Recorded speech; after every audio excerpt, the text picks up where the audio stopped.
Israel के सबसे दक्षिणी और सबसे सुरक्षित शहरों में से एक एलात में इस वक्त हम लोग मौजूद हैं और एलात के जिस स्कूल पर हमला हुआ था सीरिया की तरफ से वो तस्वीरें आपको दिखा रहे हैं। जो प्लास्टर का इलाका है वहाँ ड्रोन से अटैक हुआ था। करीब 10 दिन पहले ये अटैक हुआ था और प्लास्टर वाले इलाके में ऊपर से ड्रोन आया था और इस स्कूल की इमारत पे अटैक हुआ था। हालांकि जवाबी कार्रवाई भी आईडीएफ की तरफ से की गई थी। इस वक्त आप देख सकते हैं लगातार स्कूल के अंदर मरम्मत का काम जारी है और जब ये हमला हुआ था तब स्कूल में 40 बच्चे भी मौजूद थे। हालांकि दूसरे हिस्से में मौजूद थे और वो शेल्टर के अंदर थे, लेकिन हमले के बाद 5 लोगों को एक्यूट एंजाइटी की वजह से ट्रीटमेंट ज़रूर दिया गया। लेकिन इस वक्त आप तस्वीरें देख सकते हैं एलात, जिसके बारे में कहा जाता है कि सुरक्षित तो है लेकिन तीसरा फ्रंट हो सकता है। हालांकि यमन यहाँ से दूर है, हुती विद्रोही यहाँ से 2000 किलोमीटर की दूरी पे हैं, लेकिन सीरिया का ड्रोन यहाँ आया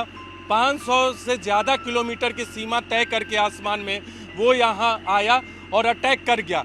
जॉर्डन के आसमान से होते हुए आया, क्योंकि एलात की सीमा इजिप्ट और जॉर्डन से लगती है, सीरिया से नहीं लगती।